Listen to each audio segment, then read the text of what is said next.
नमस्कार दोस्तों, कैसे हैं आप लोग। उम्मीद करते हैं बहुत बढ़िया होंगे, झकास होंगे। चलिए आज के वीडियो को हम लोग बिना किसी देरी के स्टार्ट करते हैं। हम लोग शुरू किए थे हिंदी व्याकरण, जिसमें पहला चैप्टर का नाम था भाषा और उसके भेद। ठीक है, उसको हम लोगों ने कंप्लीट कर लिया है। अगर आप उस वीडियो को नहीं देखे हैं तो प्ले लिस्ट में वीडियो पड़ा हुआ है, वहां से आप लेके देख सकते हैं। और दूसरा चैप्टर था हम लोगों का वर्ण विचार। वर्ण विचार में हम लोगों ने सीखा था कि वर्ण क्या होता है, वर्ण के कितने भेद होते हैं, जिसमें हम लोगों ने सीख लिया था कि स्वर वर्ण क्या होता है, स्वर वर्ण के कितने भेद हैं, कौन कौन। जैसे ह्रस्व स्वर, दीर्घ स्वर, प्लुत स्वर, ये स्वर वर्ण के भेद थे। हम लोगों ने यहां तक पढ़ा था कि 3 भेद होते हैं। लेकिन आज के वीडियो में हम लोग सीखेंगे कि ह्रस्व स्वर क्या होता है, दीर्घ स्वर क्या होता है, प्लुत स्वर क्या होता है, व्यंजन वर्ण के भेद, स्पर्श व्यंजन, यहाँ पे र छूट गया है, स्पर्श व्यंजन, अंतस्थ व्यंजन, ऊष्म व्यंजन, संयुक्त व्यंजन और द्वित्व व्यंजन। जिसमें संयुक्त और द्वित्व व्यंजन काफी ज्यादा महत्वपूर्ण है कॉम्पिटेटिव एग्जाम की दृष्टिकोण से। प्रतियोगी परीक्षाओं के लिए बहुत ज्यादा महत्वपूर्ण है। जीके कंपटीशन हो या कोई बहुत बड़ा कंपटीशन आप अगर देते हैं तो वहां पे इससे बहुत ज्यादा सवाल आने की संभावना है। ठीक है, बाकी और टॉपिक भी है, वो भी बहुत ज्यादा महत्वपूर्ण है। तो चलिए बिना किसी देरी के हम लोग टॉपिक को शुरू करते हैं। हम लोग का पहला टॉपिक है ह्रस्व स्वर। ह्रस्व स्वर याद है आप लोगों को, मैंने पिछले वीडियो में बताया था ह्रस्व स्वर का दूसरा नाम क्या है। हाँ, क्या नाम है? छोटा स्वर। छोटा स्वर, इसका दूसरा नाम है छोटा स्वर। नाम से ही पता चल रहा है, ह्रस्व का मतलब छोटा। ठीक है, बिना किसी हड़बड़ाहट के हम लोग आराम आराम से कायदे से पढ़ते हुए आगे बढ़ेंगे। ठीक है, मजा आने वाला है। ह्रस्व का मतलब छोटा। तो ये उच्चारण के आधार पे हम लोगों ने बांटा है कि 3 प्रकार का होता है। तो मतलब जिन स्वरों के उच्चारण में, एक चीज यहाँ पे और लिख देते हैं ताकि आपको परिभाषा बनाने में आसानी होगी। छोटा का मतलब क्या हो जाएगा? कम। ठीक है, छोटा का मतलब कम। तो हम बोलेंगे इसके परिभाषा बनाते समय, जिन स्वरों के उच्चारण में कम समय लगता है, कम समय लगता है, उन्हें ह्रस्व स्वर कहते हैं। जिन स्वरों के उच्चारण में कम समय लगता है उन्हें ह्रस्व स्वर कहते हैं। एक नोट बना के हम लिखेंगे, नोट। नोट में क्या लिखेंगे? इनकी संख्या, इनकी संख्या, इनकी संख्या 4 होती है। इनकी संख्या 4 होती है। इनकी संख्या 4 होती है। तो यहाँ पे हम लोग लिखेंगे जैसे, कौन कौन सी होती है सर बता दीजिए, थोड़ा जान ले हम। चलिए बताते हैं। पहला होता है अ, दूसरा होता है ई, तीसरा होता है उ, चौथा होता है री। आप लोग याद है बचपन आप लोग क्या पढ़ते थे? छोटी ई, बड़ी ई, छोटा ऊ, बड़ा ऊ। तो छोटा वाला जो छोटा छोटा है ना, वही हम लोग का क्या है? ह्रस्व स्वर है। जैसे कि आ, अ को बोलने में कम समय लगता है और आ को बोलने में ज्यादा समय लगता है। बोल के देखिए, आ लंबा समय लग रहा है। ई, उ, ऊ, री, बड़ा री भी होता है, जिसको आप लोग संस्कृत के व्याकरण में जानेंगे कि कैसे उसको बनाया जाता है। ठीक है, तो यहाँ पे जो भी आप लोग को 4 स्वर दिख रहा है, यही चारों स्वर क्या है? हमारा ह्रस्व स्वर है। यानी कि आपसे एग्जाम में ये भी पूछा जा सकता है कि ह्रस्व स्वरों की संख्या कितनी होती है। ठीक है, तो यहाँ पे आप लोग लिख सकते हैं कि ह्रस्व स्वर हमारा कितना हो गया, 4। चलिए अगला हम लोग का टॉपिक क्या रहेगा, दीर्घ स्वर। क्या है, दीर्घ स्वर। आप लोगों को याद होगा भली भांति कि दीर्घ स्वर का हमने दूसरा नाम क्या बताया था, बड़ा स्वर। बहुत बढ़िया, बड़ा स्वर। तो दीर्घ का मतलब क्या होता है, बड़ा। जैसे आप लोगों ने कभी ना कभी सुने होंगे कि कोई किसी को प्रणाम करता है तो लोग कहते हैं दीर्घायु भव। दीर्घायु का मतलब होता है लंबी उम्र हो, बड़ा उम्र हो। ठीक है, तो वहां से भी आप इसको समझ सकते हैं। तो दीर्घ का मतलब क्या होता है, बड़ा। अब बड़ा का मतलब क्या होगा, ज्यादा। यानी कि जैसे यहाँ पे छोटा का मतलब कम, तो बड़ा का मतलब क्या कह देंगे, ज्यादा। अब इसका परिभाषा आप खुद से भी बना सकते हो। जिन स्वरों के उच्चारण में कम समय लगता है उन्हें ह्रस्व स्वर कहते हैं, और जिन स्वरों के उच्चारण में ज्यादा समय लगेगा उन्हें क्या बोल देंगे, दीर्घ स्वर बोल देंगे। बहुत आसान है। ठीक है, तो यहाँ पे हम लिख देते हैं ताकि आपको ज्यादा परेशानियों का सामना ना करना पड़े। चलिए आसान करते हैं इसको। जिन स्वरों के उच्चारण में ज्यादा समय लगता है उन्हें दीर्घ स्वर कहते हैं, उन्हें दीर्घ स्वर कहते हैं। जिन स्वरों के उच्चारण में ज्यादा समय लगता है उन्हें दीर्घ स्वर कहते हैं। अब आप लोग एक सवाल का जवाब बताइए। हम लोग जब स्वर वर्ण पढ़ रहे थे तो हम आपको बताए थे कि स्वर वर्णों की संख्या कितनी होती है, 11 होती है। अ से लेकर के अ तक, अ आ ई उ ऊ री ए ऐ ओ औ तक। तो 11 हम लोग का क्या था, वर्ण, स्वर वर्ण। ठीक है, तो जिसमें हम लोगों ने ह्रस्व स्वर पढ़ लिया। ह्रस्व स्वर कितना निकल गया, 4। तो ह्रस्व स्वर 4 निकल गया तो बचा कितना, 7। ठीक है, तो यहाँ पे हम लोग कहेंगे कि दीर्घ स्वर की संख्या कितनी हो जाएगी तब, दीर्घ स्वर, तो उसको नोट में लिख लेंगे। दीर्घ स्वर वाला नोट ऊपर लिख देता हूं मिटा के इसको। ठीक है, तो इसको मिटा देता हूं, यहां तक मिटा रहा हूं। ठीक है, इसको आप लोग नोट कर लीजिए फटाक से। वीडियो पॉज करके आप लोग नोट कर सकते हो। चलिए दीर्घ स्वर वाला आपको यहां पे नोट लिख देता हूं। हम लोग लिखेंगे दीर्घ स्वरों की संख्या 7 होती है। दीर्घ स्वरों की संख्या 7 होती है। जैसे जैसे लिख देते हैं यहाँ पे, जो जो बच गया, क्या बच गया, आ बच गया था, बड़ी ई बच गया था, बड़ा ऊ बच गया था, ए बच गया था, आय बच गया था, ओ और ओ बच गया था। ठीक है, तो यहाँ पे हमारा 1 2 3 4 5 6 7, 7 जो है क्या है, दीर्घ स्वर है। 7 हमारा क्या है, दीर्घ स्वर है।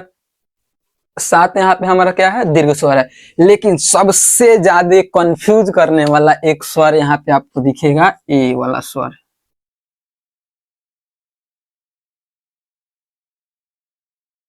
तो ये क्या है, दीर्घ स्वर है। टोटल दीर्घ है। ठीक है, ये सब का सब क्या है, दीर्घ स्वर है। सब दीर्घ स्वर है, लेकिन इसको ज्यादा ध्यान रखना है। एग्जाम में जब आपको ऑप्शन देगा ना तो आप कंफ्यूज हो जाएंगे। जैसे यहाँ पे आपको ऑप्शन दे देगा, बताइए निम्न में कौन ह्रस्व स्वर नहीं है। निम्न में कौन ह्रस्व स्वर नहीं है, ए बी सी डी ऐसे ऑप्शन पे देगा, और यहाँ पे ऑप्शन में क्या देगा, ओ। ए, उ, ई, ऐसे ऑप्शन में दे दिया। हम लोग तो देखते हैं कि जिसमें थोड़ा सा अलग मात्रा है वो बड़ा वाला है, इन सबका अलग अलग थोड़ा सा एक्स्ट्रा मात्रा वाला है वो बड़ा वाला है, लेकिन यहाँ पे देखिए इस पे मात्रा है इस पे नहीं है, फिर भी दीर्घ में आता है।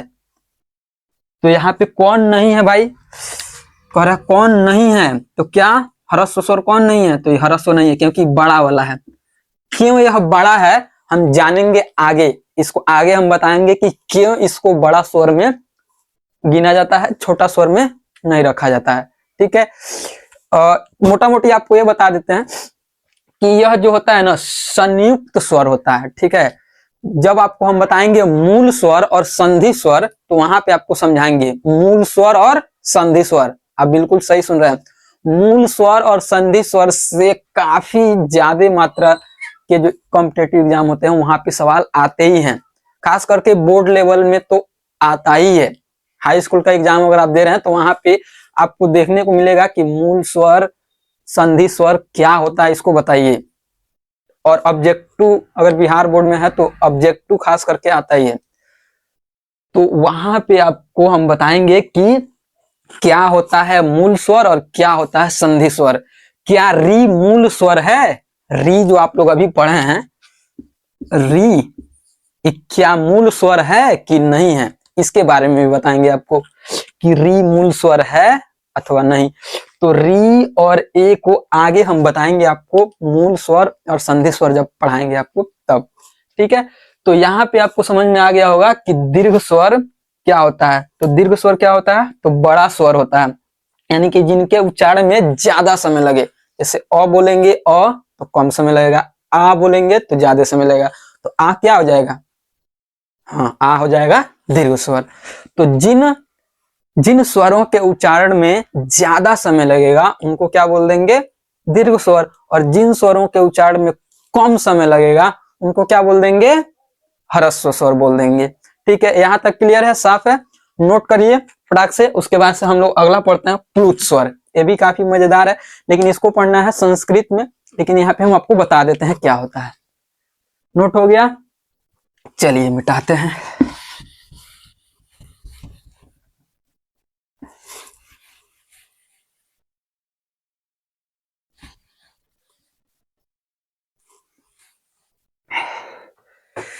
हेर करम अपना करेंगे तेरे लिए। प्लुत स्वर हम लोग को पढ़ना है, प्लुत स्वर। ठीक है, चलिए, प्लुत का मतलब होता है थोड़ा सा और खींच के बोलना, तान के बोलना। ठीक है, मतलब लंबा, लंबा समय वाला, ऐसे आप समझने के लिए लिख लेंगे ताकि बढ़िया से समझ में आएगा ये वाला। इसको बोल सकते हैं आप छोटा स्वर से 3 गुना, छोटा स्वर का 3 गुना। जो आप लोग छोटा स्वर पढ़े थे ना ह्रस्व स्वर, उसके 3 गुना समय लगेगा इसमें। मतलब प्लुत स्वर किसे बोलेंगे, जिन स्वरों के उच्चारण में, जिन स्वरों के, लिखते हैं यहाँ पे, जिन स्वरों के उच्चारण में, जिन स्वरों के उच्चारण में ह्रस्व से या छोटे स्वर से, छोटे स्वर से 3 गुना, 3 गुना समय लगता है, उन्हें प्लुत स्वर कहते हैं, उन्हें प्लुत स्वर कहते हैं, उन्हें प्लुत स्वर कहते हैं। इसका संकेत, इसका संकेत 3 की तरह होता है। मतलब इस तरह का संकेत आपको दिखने को मिलेगा जहां पे भी प्लुत स्वर का प्रयोग होगा। जिन स्वरों के उच्चारण में छोटे स्वर से 3 गुना समय लगता है, मतलब छोटे स्वर जैसे अ बोले तो इसी को थोड़ा तान के बोलेंगे आ बोले तो आ। मतलब हम बोल सकते हैं कि जिन स्वरों के उच्चारण में प्लुत क्या बोलते हैं ह्रस्व स्वर की, जिन स्वरों के उच्चारण में ह्रस्व स्वर की 3 गुना समय लगे उसे क्या बोलेंगे, उसे बोल देंगे प्लुत स्वर। ठीक है, इसका संकेत कैसे मिलेगा सर? तो इसका संकेत आपको इस तरह से मिलेगा। लेकिन यहाँ पे एक सवाल ये आता है कि सर टोटल स्वर होता है 11, जिसमें हम लोग 4 पढ़ लिए हैं क्या चीज, ह्रस्व स्वर, 7 पढ़ लिए हैं दीर्घ स्वर। तो बच कहाँ रहा है कि अब यहाँ से आप अलग से प्लुत स्वर सिखा रहे हो? तो यहाँ पे आपको ध्यान देना है, कहीं से बच नहीं रहा है। जो हमारे पास स्वर होगा ना उसी को क्या बनाया जाएगा, प्लुत स्वर बनाया जाएगा। जैसे यहाँ पे देखिए हमने बोला ओम, हमने क्या बोल दिया, ओम। तो हम ओम ऐसे बोले ओम, तो हम लोग नॉर्मल ऐसे लिख सकते हैं ओम, ओम। लेकिन हमने यहाँ पे लगाया इसके आगे 3, तो हम लोग का जो दीर्घ वाला स्वर है ना वो क्या है, दीर्घ स्वर, इसको थोड़ा सा और खींच के बोलेंगे। जैसे ओ बोलते हैं उसी को थोड़ा सा और लंबा समय देके बोलेंगे, तो वही हमारा स्वर क्या बन जाएगा, यही हमारा स्वर बन जाएगा प्लुत स्वर, प्लुत स्वर बन जाएगा। तो जैसे ये हो गया आपका, तो हम इसको बोलते हैं ओम। ठीक है, जैसे हमको किसी को पुकारना होता है, अक्सर पुकारने में किसी को कॉल करने मतलब बुलाने में इसका प्रयोग किया जाता है। जैसे हमने बुलाया किसी का नाम, जैसे हमने बोला राम, जैसे नॉर्मल बोलेंगे राम तो राम इसे लिख देंगे राम। ठीक है, लेकिन हम क्या करते हैं राम ऐसे लंबा खींच के बोलते हैं। लंबा जब समय लेंगे तो ज्यादा समय लग रहा है, तो ज्यादा समय लगेगा तो ना वो ह्रस्व में आएगा ना दीर्घ में आएगा, उसका एक अलग नाम देना पड़ेगा ना, आप खुद सोच सकते हो। तो अलग नाम क्या दिया गया, इसको अलग नाम दिया गया यहाँ पे प्लुत स्वर। तो यहाँ पे जो र में आ का मात्रा छुपा हुआ है, इस मात्रा कैसे छुपा हुआ है आपको हमने बता दिया है। ठीक है, जब वर्ण पढ़ाया तो अगर आप वीडियो वाला नहीं देखे होंगे तो फिर बीच में देखने आए होंगे तो फिर समझ में नहीं आएगा।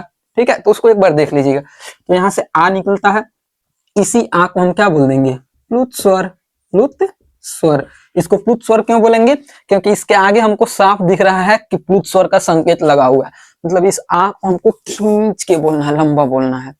ठीक है, उम्मीद कर रहे हैं कि आपको ये वाला भी टॉपिक अच्छे से समझ आ गया होगा।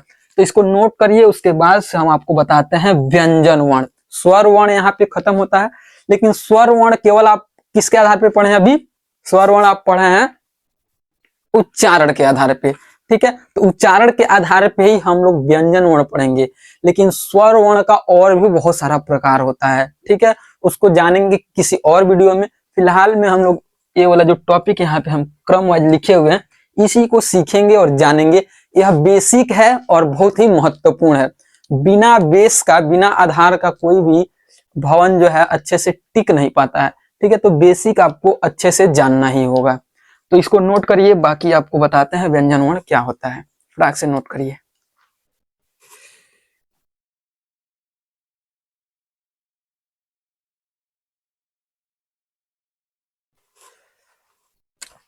तो हम लोगों ने अभी जाना क्या क्या चीज, ह्रस्व स्वर क्या होता है, दीर्घ स्वर क्या होता है, प्लुत स्वर क्या होता है। अब जानना है हमको व्यंजन वर्ण। चलिए इसको भी जानते हैं बिना किसी देरी के। व्यंजन वर्ण, व्यंजन वर्ण। ठीक है, याद करिए, थोड़ा सा पीछे चलते हैं। स्वर वर्ण में हमने क्या पढ़ा था कि जिन वर्णों के उच्चारण में, जिन वर्णों के उच्चारण में किसी दूसरे वर्ण की सहायता न लेनी पड़ती है उन्हें क्या बोलते हैं, स्वर वर्ण। जैसे हमको अ बोलना है, अ, तो हमको किसी दूसरे वर्ण की सहायता नहीं लेनी पड़ रही है। लेकिन हमको अगर क बोलना है, क, उसमें अ का साउंड आ रहा है। याद करिए, आप जब केसे का पढ़ते होंगे तो आप क का अंग्रेजी क्या लिखते हैं, के ए लिखते हो। क्यों लिखते हैं? क्योंकि जब इसको तोड़ेंगे तो इसमें से निकलता है आधा क और अ। तो अ इसमें क्या कर रहा है? इसका सहयोग कर रहा है इसको उच्चारित करने में, इसको बोलने में। यानी हम कहेंगे कि जिन वर्णों के उच्चारण में स्वरों की सहायता ली जाती है, जिन वर्णों के उच्चारण में स्वरों की सहायता ली जाती है, स्वरों की क्या ली जाती है? सहायता ली जाती है, उन वर्णों को हम क्या बोल देंगे? व्यंजन वर्ण बोल देंगे। जैसे ख, ग, कोई भी आप क ख ग में क्या आपका पूरा ले लेंगे, अगर ह, म, र, सब में अ का साउंड आपको देखने को मिलेगा, अ का ध्वनि आपको सुनने को मिलेगा। तो यहाँ पे हम आप समझ सकते हैं कि जिन जिन वर्णों के उच्चारण में स्वरों की क्या लेनी पड़ती हो? सहायता लेनी पड़ती हो, सहायता, उन्हें बोलेंगे व्यंजन वर्ण। चलिए इसको परिभाषा के रूप में भी लिख देते हैं। जिन वर्णों के उच्चारण में स्वरों की सहायता लेनी पड़ती हो, उन्हें व्यंजन वर्ण कहते हैं, उन्हें व्यंजन वर्ण कहते हैं। अब लिख लेंगे नोट। नोट में क्या लिखेंगे सर? चलिए बताते हैं। नोट में लिखेंगे व्यंजन वर्णों की संख्या, व्यंजन वर्णों की संख्या 33 होती है। 33 होती है जी, बिल्कुल 33 होती है। सर कहां से कहां तक? चलिए जानते हैं। जैसे क से लेकर के ह तक, क से लेकर ह तक जो होता है आपका व्यंजन वर्ण होता है, लेकिन सब में हलंत लगाना है। हलंत क्यों लगाना है? क्योंकि व्यंजन है। जब इसको बिना हलंत का लिखेंगे तो उसमें स्वर रह जाएगा, ठीक है। तो हम पढ़ रहे हैं व्यंजन, तो स्वरों को मिलाकर लिखेंगे तो वह व्यंजन स्वर सहित व्यंजन बन जाएगा। अभी स्वर रहित व्यंजन है, ठीक है। रहित और सहित को थोड़ा सा आगे हम चर्चा करेंगे, ठीक है। लेकिन यहाँ पे आप लिख सकते हैं रहित और सहित, दो शब्द आपको देखने को मिलेंगे। रहित का मतलब होता है के बिना, के बिना, और सहित का मतलब होता है के साथ। जैसे हमने कहा स्वर रहित मतलब स्वर के बिना, हमने कहा स्वर सहित मतलब स्वर के साथ।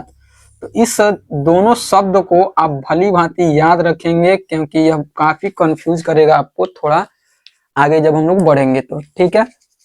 तो व्यंजन वर्णों की संख्या कितनी होती है? 33। कहां से कहां तक? क से ह तक। लेकिन व्यंजन वर्ण कहेंगे किसको? तो जिन वर्णों के उच्चारण में स्वरों की सहायता लेनी पड़ती हो, उन्हें व्यंजन वर्ण कहते हैं, ठीक है। यहाँ तक क्लियर? चलिए अब हम लोग जानेंगे व्यंजन वर्ण के भेद। तो यहीं पे लिख देते हैं व्यंजन वर्ण के भेद। तब तक इसको आप कॉपी कर लीजिए, ठीक है। इसको आप कॉपी कर लीजिए। अगला हेडिंग लिख देते हैं व्यंजन वर्ण के भेद। व्यंजन वर्ण के भेद, ऊपर वाला मिटा के लिख रहा हूं मैं, नोट करिए।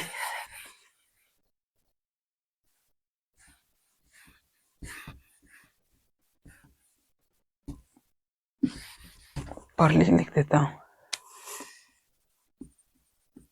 व्यंजन वर्ण के भेद।